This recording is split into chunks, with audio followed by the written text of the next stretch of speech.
Okay, this is a map of the British Isles. Right up here you can see Scotland. Okay, now Scotland has probably 30 to 40 different accents. Okay, well, most distinctive of all would be Glaswegian. In Glasgow, men are men, big hard hairy men, ginger men. But at the other end of the spectrum you have places like Edinburgh, and you'll find very, very posh Scots folk in Edinburgh. Many of them called Alasdair, which is spelled with a D. Okay, so that's a little bit about Scotland. Moving south of the border now into England. One of the first places you come to is Newcastle. That's Newcastle upon Tyne and not Newcastle on the Line, which is somewhere else, man. Now, people from Newcastle are called Geordies. However, there's a place next door to Newcastle called Sunderland, and if you're from Sunderland, you're not a Geordie. Had away, man, you're a Mackham. Let's go down south a little bit until we come to Yorkshire.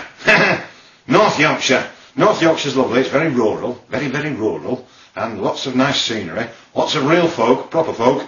Call a spade, say what they like and like what they really well say. Obviously the capital of Yorkshire is called York. Now there's an imitation one in America called New York. It's not as good, alright? Appin, City. North Yorkshire, they talk a bit like this. West Yorkshire, you've got places like Leeds and Bradford. Bradford is famous for having more Pakistanis than most towns in Pakistan. However, they've been there for so long that they all talk like this. Okay. South Yorkshire. Rotherham, Barnsley, Donny, Sheffield. Now then, does they understand Shakespearean English, because that's how they talk in South Yorkshire. Has they got that? Alright. Now then, to the side at Pennines now. Pennines are a little range of hills down there. To the side at Pennines we'll go to Manchester. Mad for it, sorted our kids, sorted. Man United, we're not City fans here, mate. Sorted, got any drugs? Ease, whiz, sorted our kids, sorted. A bit further north you have the rest of Lancashire. And you've got places like Burnley, where they talk like this. Let's go down to the bakery, buy a loaf of bread, and make a brew, okay? That's how they talk around Burnley. And also around Blackburn, okay? And Bolton. Who won the FA Cup in 1958? Bolton Wanderers. Hey, what's all this, eh? Hey, you went to Manchester, you didn't come near Liverpool. What's the matter with frickin' Liverpool, eh? Hey, soft lad, hey, calm down. Liverpool's really great, you know. It's not far from Manchester, you know, but it's a lot different, you know, because the Beatles, they come from Liverpool. I went to school with Paul McCartney, you know. It's really great in Liverpool. They do that there, though, don't they, though? So, let's go south of the north to the Midlands. Ooh, scary. There's a place called Derby. All right, me duck. In Derby, men call men duck. All right, duck. You're all right, me duck. I'm all right, me duck. All right. Yeah, all right, duck. Yeah, I'm all right, duck. How are you, me duck? Let's get out the Midlands, quick. Ooh, should we go west? Let's go to the West Midlands. All right, there's a big city here called Birmingham. It's Britain's second city. But everybody in Birmingham talks like they're complaining. They sound like they're whinging all the time. They sound like they're moaning. You know, every time I want to go to Birmingham, I want to say to those Brummies, that's what they call people from Birmingham, Brummies, I want to say, stop complaining. And they say, but I'm not complaining. This is how I talk all the time. There's a place in Birmingham called Tipton, famous for its Taliban. Yes, Guantanamo Bay. How many people from Tipton? Quite a few. All right. My name's Rashid and I'm in the Taliban. Look at my nice orange overalls. I'm spending some time near Cuba, courtesy of the Americans. Hey, Birmingham, great. Let's go to the southeastern corner of Britain, called East Anglia. There are two counties here.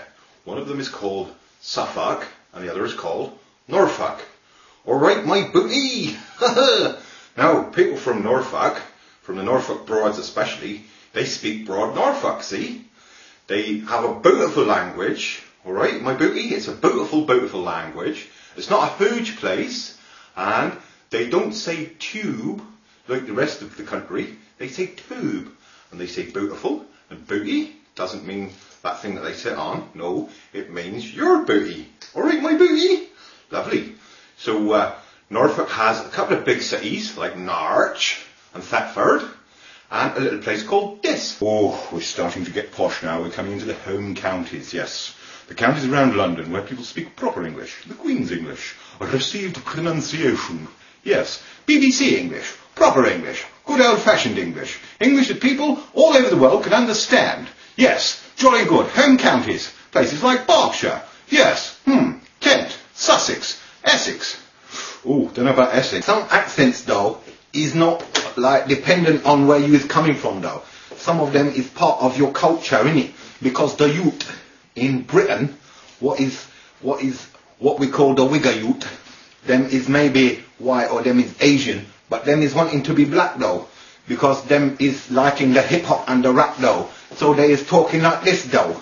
Okay, though, that is the kind of the youth culture, though, innit? Now, London itself, mishmash melting pot, big city, cosmopolitan, people from everywhere. In the main though, in East England, you got your Cockney geezers though, ain't ya? They all talking bleeding rhyming slang, ain't they? Trouble and strife, wife, apples and pears, stairs, plates of meat, feet. Cool blimey, I should bleed in cocoa. South of the river, this time of night, you're having a laugh, ain't ya? Bleeding London, let's get out of there quick. We're going to the south coast of England now. Oh yes, we have lots of uninteresting places down here, like Brighton. Moving on from Brighton, there's a place called Bournemouth. Bournemouth's really a bit sort of, seaside town, lots of people from everywhere else, a bit like Brighton. And very difficult to find a Bournemouth accent. But you can find a proper Dorset accent if you go a little bit further down the road to Christchurch. Christchurch is where you find your proper Dorset. They speak proper Dorset in Christchurch. And they got people in Christchurch what they call cackers. And cackers make lots of money by taking scrap metal away and melting it down and making good metal. That's what cackers do. They see something made out of metal and they go, "I love ye, I'll take ye on. I be a cacker from Dorset, I love ye, I'll take ye on." Christchurch, Dorset, full of cackers, but real nice Dorset accent. Which kind of brings us a little bit to the pirate accent.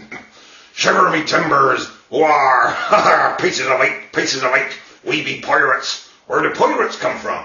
Well, your pirates used to come from Cornwall, from Devon, and from Dorset. So, if there's one generic pirate accent, it would be a little bit like this. Jim lad, shiver me timbers, pieces of eight. Devon. They talk funny in Devon, so they do. Devon, and next to Devon, there's Cornwall. Cornish people are little pixies. That's right, they're on the Celtic fringes, and they're a bit sort of West Country types. They drink scrumpy, cider and scrumpy. And a bit north of there, you got Brussels. People in Brussels, they talk funny in Brussels. They say things like, "Yeah, but, no, but, I ain't even done nothing or nothing. But don't give me what, I ain't even done nothing or nothing." That's how they talk in Brussels. Now, if you venture further from Bristol, you enter another country, a foreign land. The land is called Wales. Wales is full of Welsh people. There's lovely boy. Lots of nice things in Wales. Lots of rugby. Everybody's called Jones, but they all have a profession. So, Jones the fish catches fish. Jones the bread bakes the bread. Jones the rugby plays the rugby. Okay. Out of Wales, across the Irish Sea. Yes, we're still in the British Isles, but this here is an island, and it's called Ireland. It's an island called Ireland. Now, you see, in Ireland now, there's lots of little Irish fellas. And of course, again, it's a bit like England and Scotland, you see. Everywhere you go, there's different Irish accents. But they're speaking English, but with the Irish accents. And some of them don't actually speak English. Some of them speak Irish, you see. Now, in most of Ireland, they talk like this.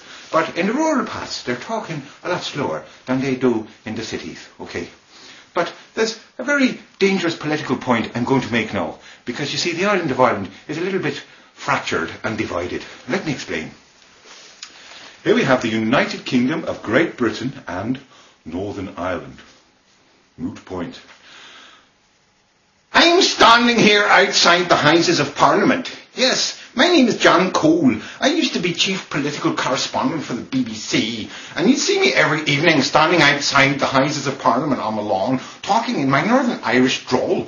Occasionally, I would interview people like the Reverend Ian Paisley, who represents the Protestant community in Northern Ireland who like to be British. Mr. Paisley, do you have anything to say? Ulster is British. dance, and wherever you may be, I am the Reverend Ian Paisley, and I'll lead you all wherever you may be, and I'll lead you all because I'm Ian Paisley.